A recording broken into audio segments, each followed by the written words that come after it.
A primeira narração do mestre na mesa, ela geralmente vai dar o tom da história que a gente pode esperar. O paranormal não vem pra nossa realidade de maneira fácil. E logo nessa narração tem muita coisa pra gente poder falar já. Quando a gente vê esse símbolo que aparece nos créditos da abertura,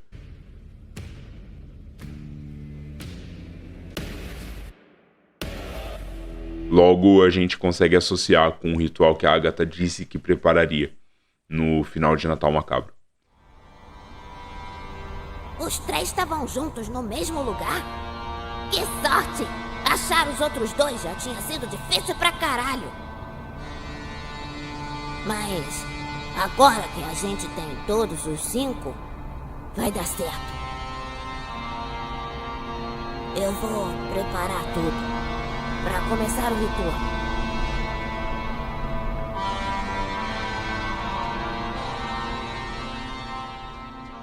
E não é que o Hexatomb bombou mesmo. O primeiro episódio de Hexatomb veio com uma banger. O bagulho tá excelente. É um ótimo retorno pra Ordem Paranormal, renovado, com uma produção absurda. Qualidade, tá tudo lindo. Os players são muito bons. O Selbit tá muito confiante, muito feliz com o que ele tá fazendo. Tá muito claro na cara dele. Realmente prometeram que ia estar um pouquinho diferente, ou um tanto diferente, do que a gente realmente tá acostumado a acompanhar. Mas porra, não tem nem o que dizer. É uma temporada que começou muito bem, cheia de referências, cheia de bagulho pra gente poder discutir.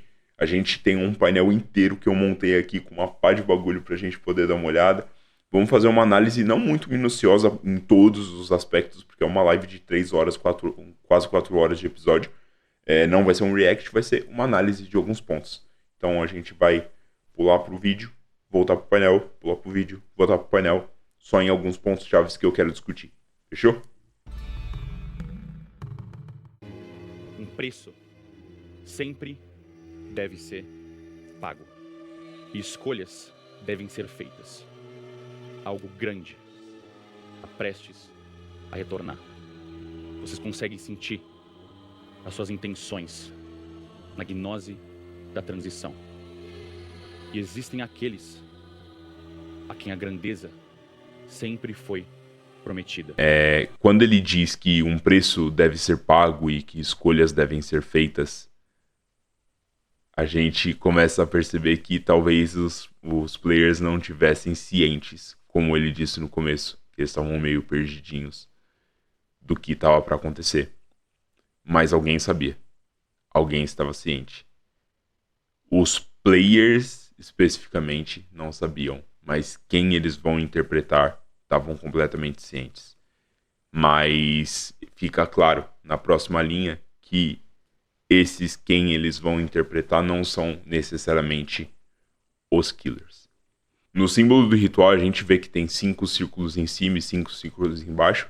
E isso para mim claramente está representando essa transição de 5 corpos para 5 corpos, né? Os 5 destinos abandonados, por exemplo. Vocês 5 estão submersos em um oceano infinito, banhados pelo fluxo do outro lado. E essa é a escolha que deve ser feita hoje. 5 receptáculos. 5 destinos abandonados. E 6 correntes rompidas. 5 entidades submersas em um oceano infinito, banhados pelo fluxo do outro lado. Cara, pra mim isso aqui a gente pode estar falando das entidades que representam as marcas dos players, tá ligado? Por exemplo, pode ser marcas escolhendo pessoas agora, através de um ritual, passando uma marca pra alguém. A gente tem o exemplo do Kian, que participou de precisou dar todo um bololô pra ele conseguir passar uma marca pra ele e se tornar um marcado, tá ligado? Então isso pode ser algo do tipo. Pode ser algo parecido. Principalmente levando em consideração o quanto a Agatha esteve próxima do Dante, estudando o ritual de troca de corpos, etc. Aqui eu vou falar muito de outras temporadas, tá? Porque eu tenho certeza que tem muita ligação e muita ponta solta que ficou das outras, beleza? Mas aqui pra mim, com certeza, esse ritual passou marcas para esses killers. A gente aprende logo de cara que essa troca ela é possivelmente permanente. Tudo que tá na frente de vocês é o que vocês sabem. Vocês podem ir passando pro lado. Vocês devem, sem revelar qual é a decisão, vocês podem conversar e falar sobre eles. Vocês têm que deixar a ficha de quem vocês escolherem aberta e virar o tablet para baixo, sem falar para os outros. Nossa O senhora. motivo da escolha pode ser qualquer um. E vocês não precisam ser... Logo de cara, os players têm uma decisão muito importante para fazer. Quem você vai interpretar nessa história? E a partir do momento que eles selecionam essa pessoa, eles se sincronizam. As vontades se sincronizam. Logo que apareceu a ficha dos personagens, eu já tava tão perto da TV que eu tava quase beijando ela. Tava tudo lindo, maravilhoso, mas as habilidades dos jogadores me chamaram muita atenção. E eu acredito que isso aqui pode dizer um pouco mais sobre o que a gente vai ter no futuro dessa série. Os killers são apresentados pra gente. O mutilador noturno. Aguiar mentia pra si mesmo que era justiça, mas ele matava por esporte. Colosso. O sangue podia até pagar bem, mas para Dalmo, a glória era viciante. Aqui, pra gente, fica tudo muito claro que Aguiar e o Dalmo são combatentes, corpo a corpo. E eles provavelmente são 100% baseados em dar porrada. E é isso, certo? Principalmente com as habilidades que a gente tem aqui. Mais interessante é que o Aguiar, pelo menos, tem uma habilidade que ela é bem utilitária, né? A questão de memorizar o odor da vítima e conseguir rastrear ela. Isso aqui é uma parada única também. Eu não me lembro de ter isso como um poder paranormal. Então isso aqui é bem interessante. E é legal porque não me parece ser uma habilidade que é atrelada à máscara dele, provavelmente. Então, talvez seja um poder paranormal mesmo. Talvez essas pessoas sejam pessoas transcendidas, né? E aí é uma questão. Se trocaram de corpo, as habilidades da pessoa que foi ficam no corpo original. E aí, por exemplo, a pessoa que assumiu o corpo do Aguiar assume as habilidades somente do Aguiar, ou ela leva as habilidades dela também? Enfim, muita coisa. O Dalmo, também aqui, claramente, ele é 100% combate corpo a corpo, certo? Ele tem pressão atmosférica, que é para dar mais dano se acertou alguém e deixar a pessoa atordoada, usar uma manobra para fazer um ataque adicional, etc. Então, assim, basicamente é dar porrada, tá ligado? Ele é 100% o tanque desse grupo. X. Ao encontrar no sangue a liberdade da rebeldia, Jai matava porque podia. Jai, 100% furtividade, aqui não tem nem discussão, é o ladino do grupo. Mas o que eu acho interessante é que ela, além de tudo, ela carrega junto do que é de habilidade do Dalmo e do Aguiar, uma habilidade específica relacionada ao punhal, né? A arma que ela carrega. Então, é bem interessante.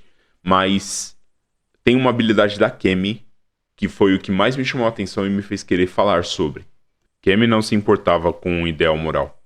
Ela só matava pra vencer. Kemi também, com certeza, especialista, atiradora de elite, tem habilidade perita, tem uma maldição de morte no fuzil dela, né, disparo da morte, mas tem uma parada que, mano, isso aqui pra mim, se não for isso, eu estou insano, maluco. Sniper da Kemi. Basicamente, o projétil que sai da arma dela faz um espiral que forma um símbolo de morte. E aí a gente tem esse trechinho que pra mim é um indicativo muito claro de PVP, e eu já explico por quê. Um ser reduzido a 0 PV por essa arma morre em apenas 2 turnos, ao invés de 3. Não existe nenhuma criatura que morra depois de fazer testes. A criatura, se for eliminada, se zerar o PV, ela morreu.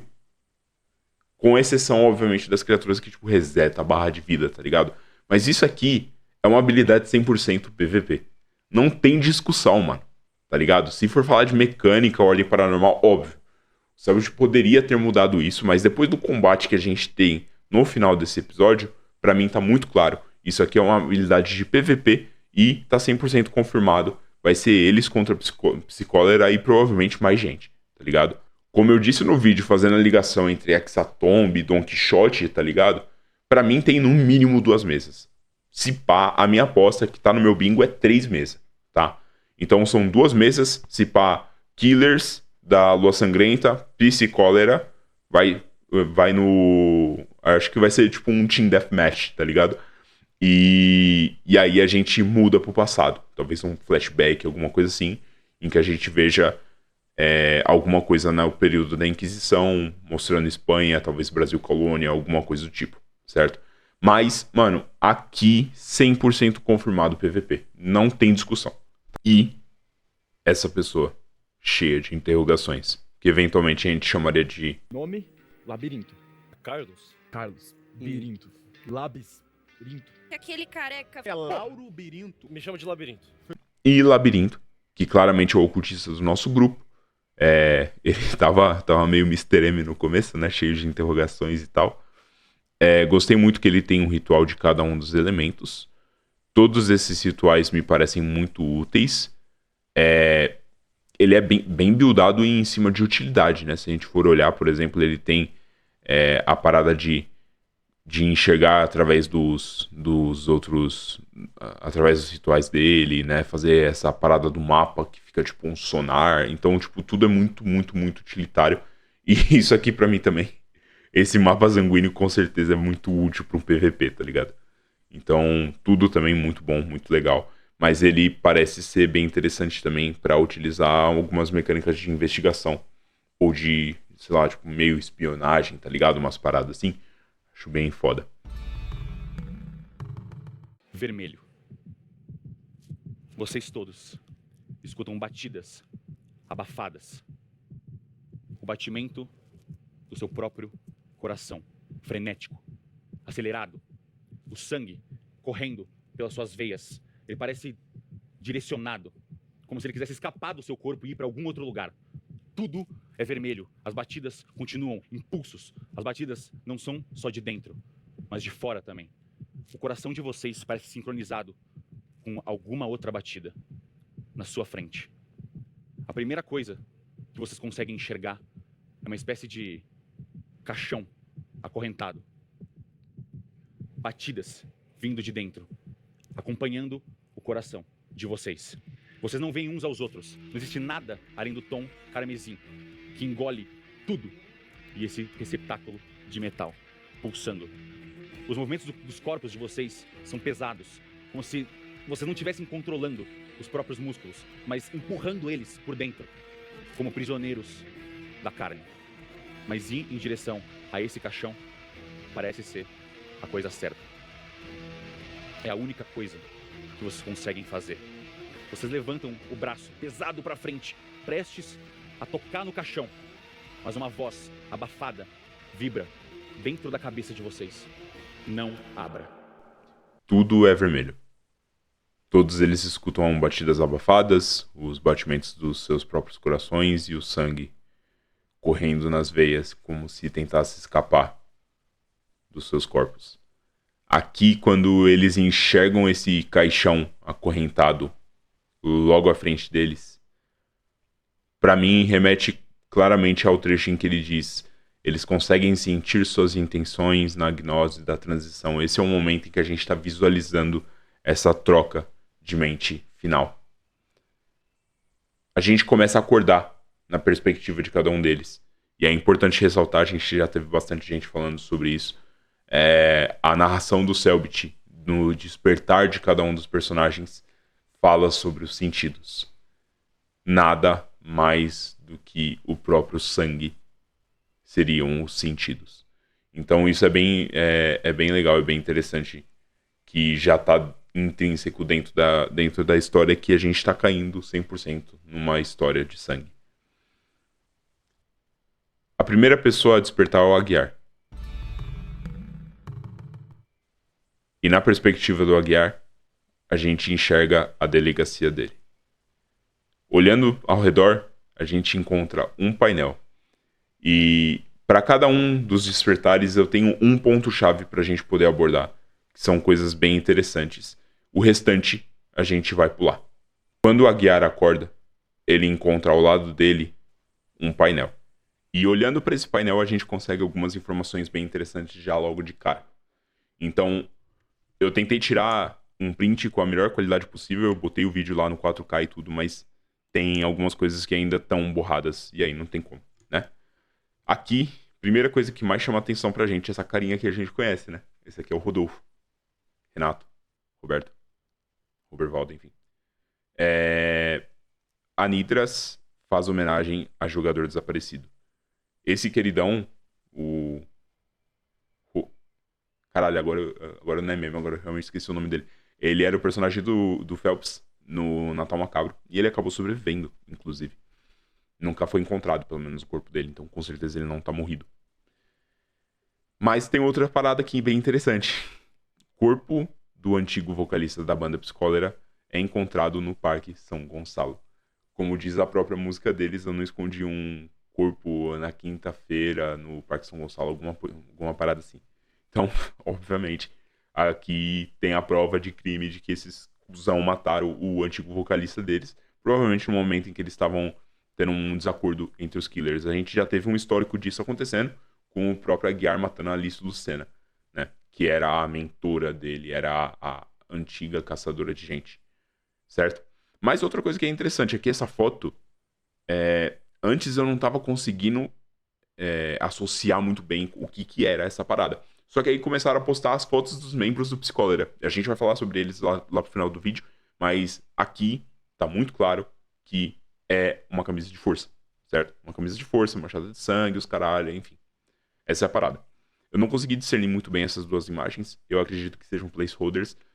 Acabam aparecendo algumas outras imagens que elas ficam só tipo de templatezão, assim, só pra dar um preenchimento pra cena, mas que eu acho que pode ser interessante pra gente, certo? Outra coisa muito interessante que aparece nessa porra desse painel é uma igreja barroca. E se você assistiu o meu vídeo falando sobre Don Quixote e Hexatomb, você vai saber que eu não tô maluco. Porra, isso aqui só tá confirmando cada vez mais, tá ligado?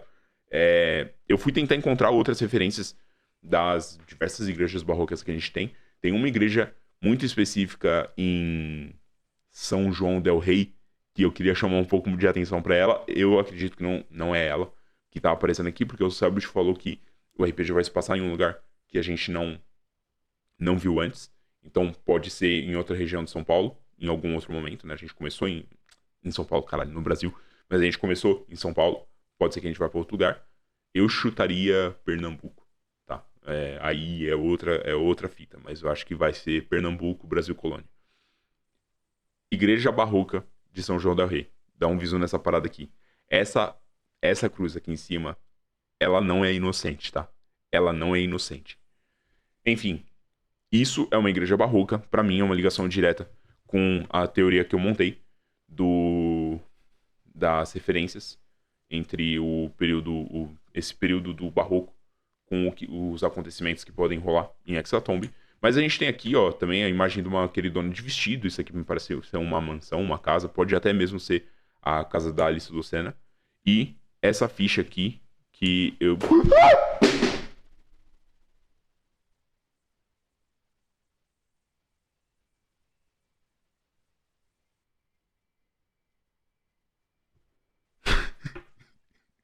Meu Deus! Os bagulhos começaram a cair aqui sozinho, viado. Nossa senhora, que susto. Puta que pariu. É o Daibo na minha casa.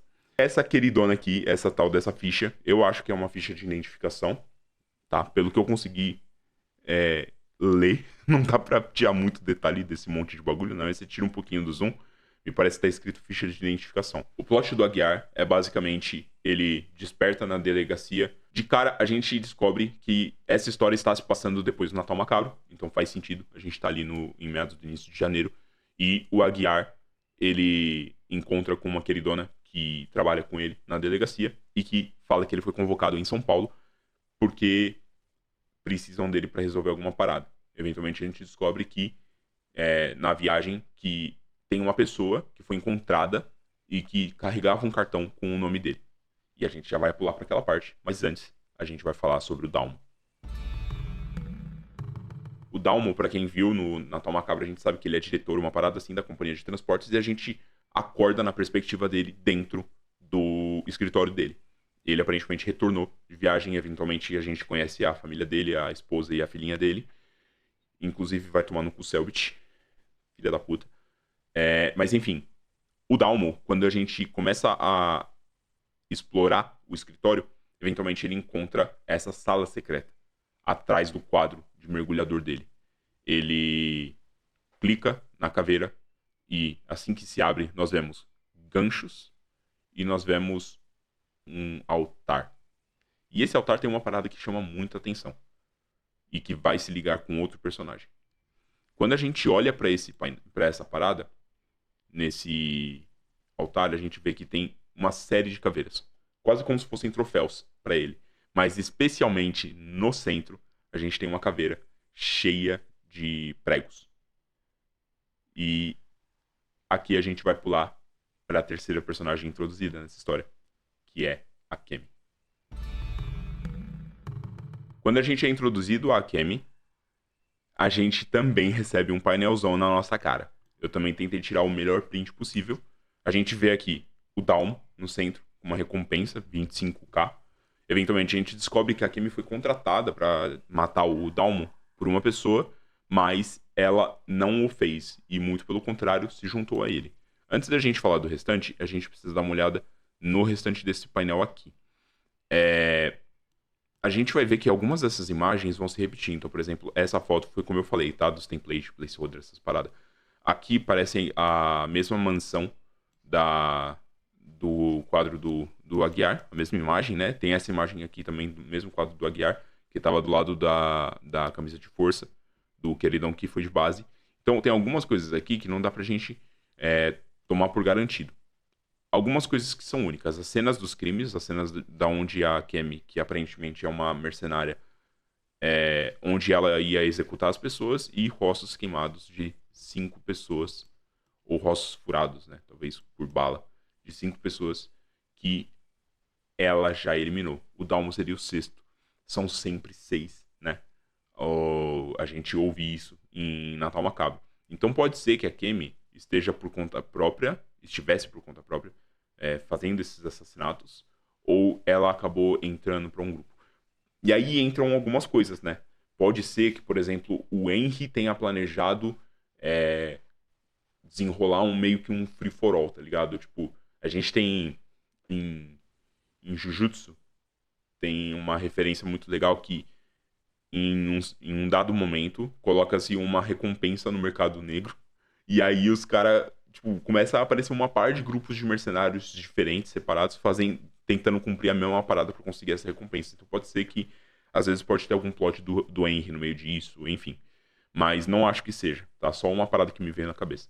Mas o que é interessante aqui nesse quadro é que a gente tem o jornal Folha da Manhã aqui também, tá? Então, mais uma coisa dando um pouco mais de consistência para nossa história, porque uma das imagens de divulgação é justamente o jornal Folha da Manhã, que é o artigo principal da nossa teoria sobre Hexatomb e Don Quixote.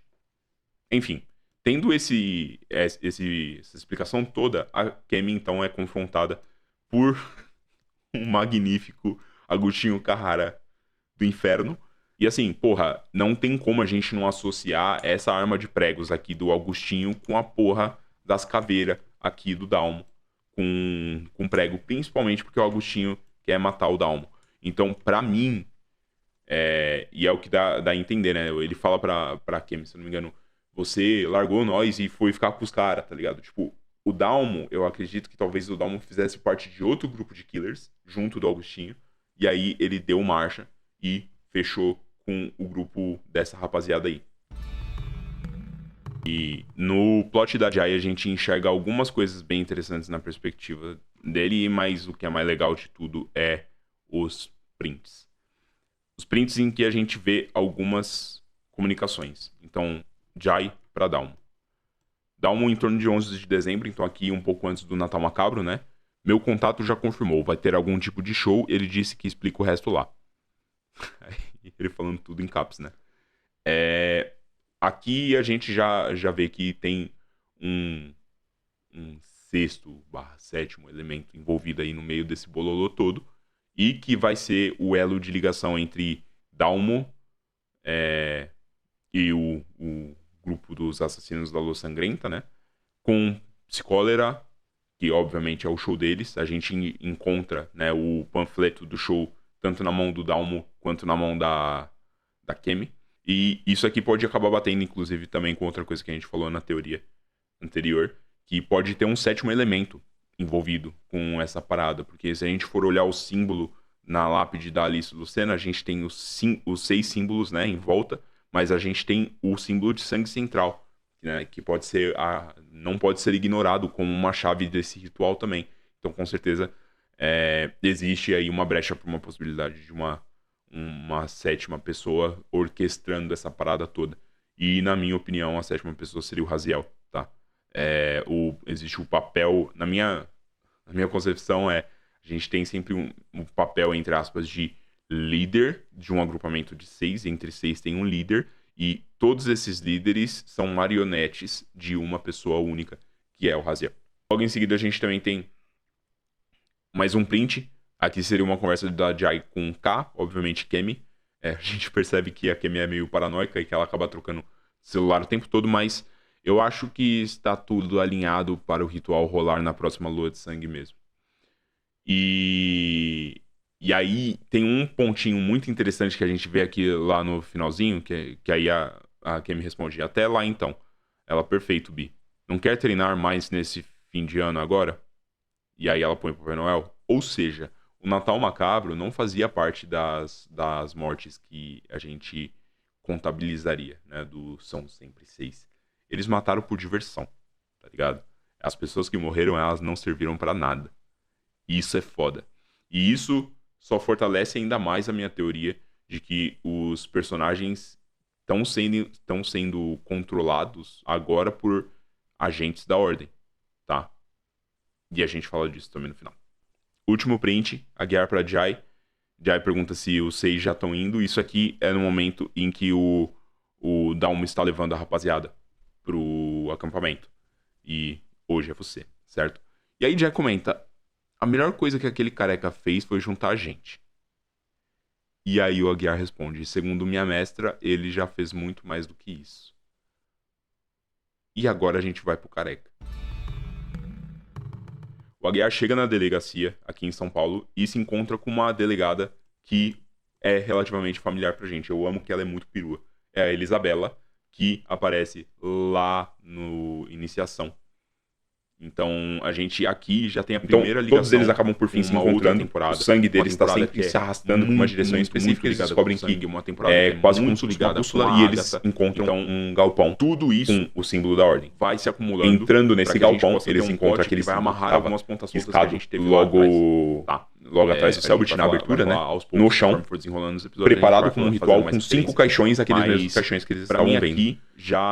Eventualmente eles encontram as armas deles, todas em caixote e tal. E o labirinto acaba por abrir antes de calamidade. Quando ele abre um desses caixões, eles da HQ, e tem introduzido bastante conteúdo que não é dessa parada, e eles começam a história, né? A Elisabela então fala que tinha um maluco assim que finaliza o combate, a Agatha e o Aaron no meio da rua. E a Agatha informa eles labirinto que eles acabaram de matar olhando para um labirinto que ele desenhou na parede da cela dele.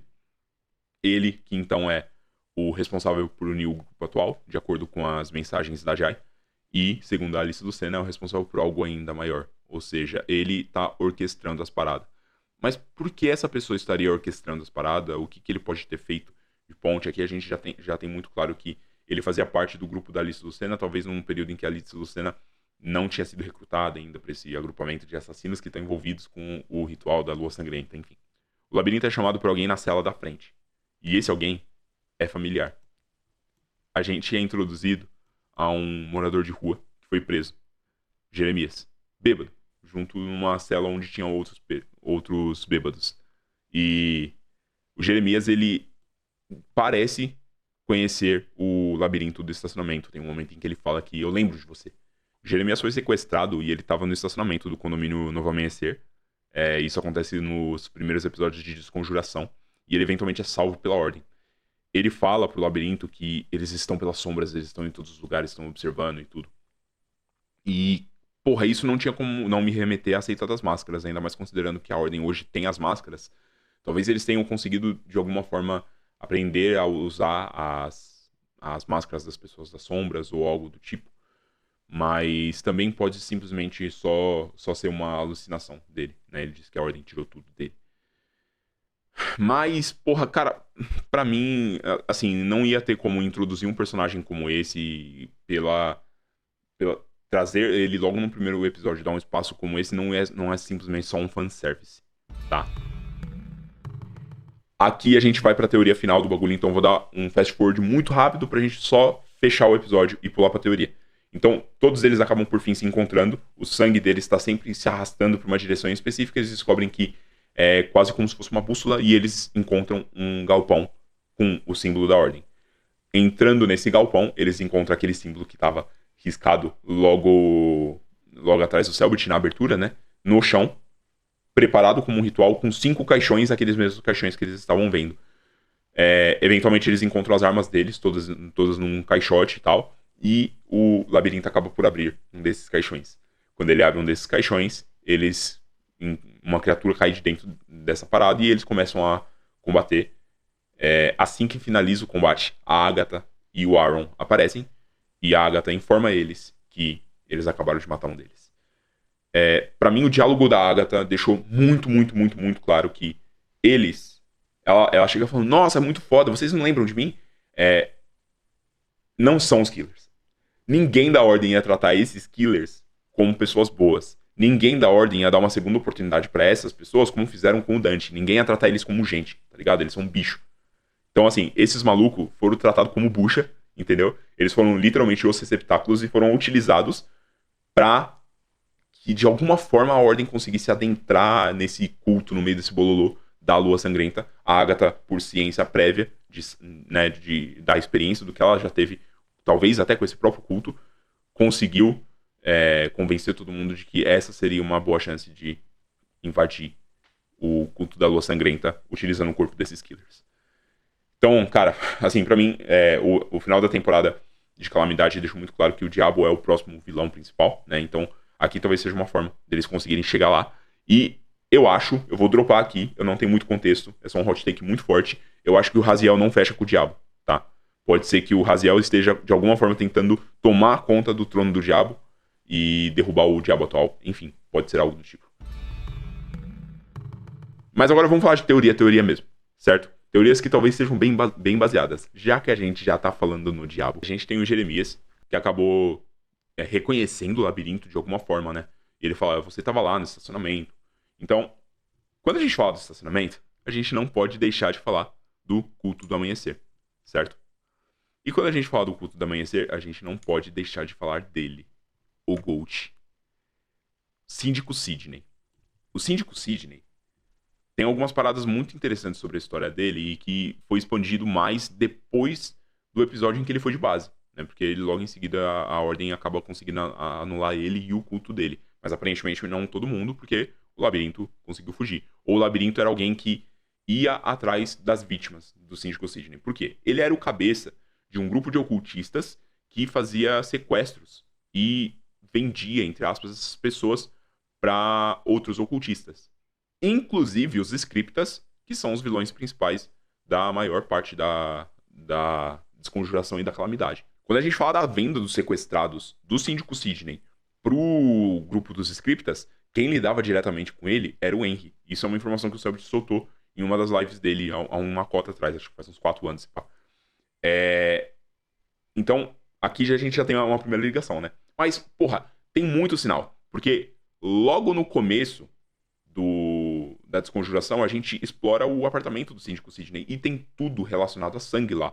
O Síndico Sidney perde a sanidade dele para a entidade do sangue, né? Quando a gente olha dentro do apartamento dele, a gente tem o quarto onde tinha um zumbi de sangue bestial, né? Que tem esse símbolo, obviamente, de ritual de sangue. A gente tem esse medalhão de sangue, né? Que eventualmente acho que o Arthur transcende com ele, que é um ritual de paralisia de sangue.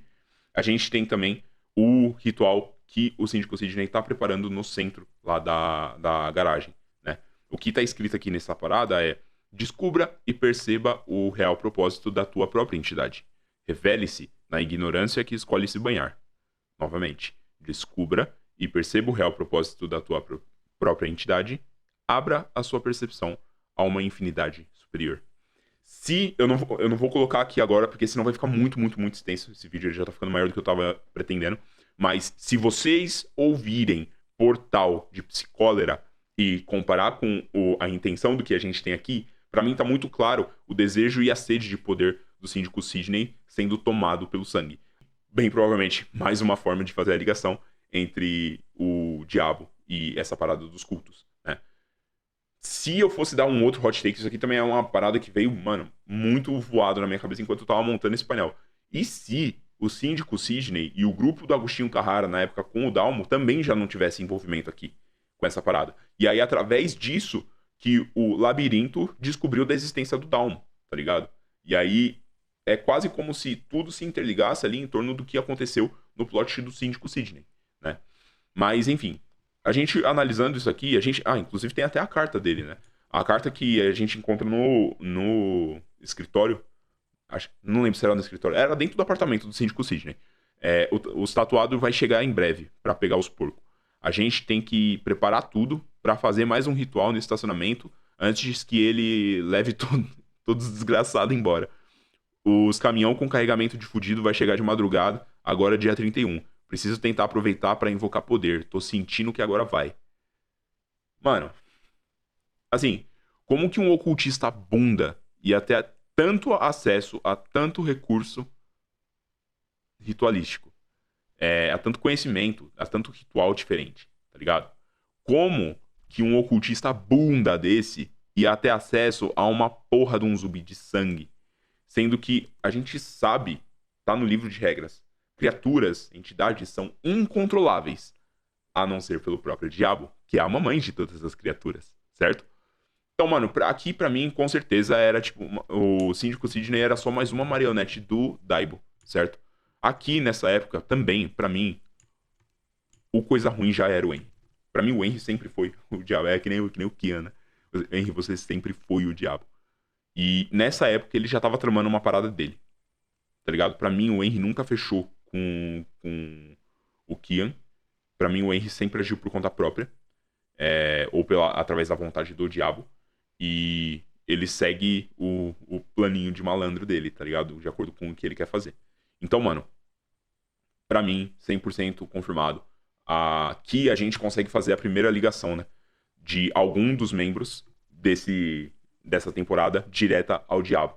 Então, o Labirinto com certeza tem uma ligação direta com o diabo. Por quê? Talvez o Henry, no meio dessa relação com o Síndico Sidney, tenha conseguido convencer o Labirinto sobre vir pro lado do culto da Lua Sangrenta ou algo do tipo, tá ligado? Eu acho que faz sentido. Eu acho que é algo que dá pra discutir bastante sobre. A gente tem muitas outras coisas aqui pra poder falar. E eventualmente, conforme a temporada for avançando, a gente vai encontrando mais ligações, etc. Mas pra mim tá muito claro já uma influência do diabo direto no agir do Labirinto, ou talvez pelo menos na conexão que ele fez entre Alice Lucena e Labirinto. Então é isso, a análise desse episódio um pouquinho extensa, tem bastante coisa pra poder discutir. O episódio, no geral, muito, muito bom, muito positivo. Tô muito feliz com o que já foi apresentado pra gente, já tem muita teoria, já tem muita coisa pra poder falar. Mas eu acredito que, conforme os próximos episódios forem passando, só vai confundir mais ainda a nossa cabeça, só vai ter mais perguntas pra poder responder. E que continue desse jeito. Eu vou continuar com o meu painelzinho aqui até a gente chegar no último episódio dessa temporada. Então é isso, e a gente se vê no próximo vídeo. Eu tenho outra teoria pra poder falar sobre essas ligações todas aí, tá? Pode ser que tenha alguma outra coisinha a mais, viu?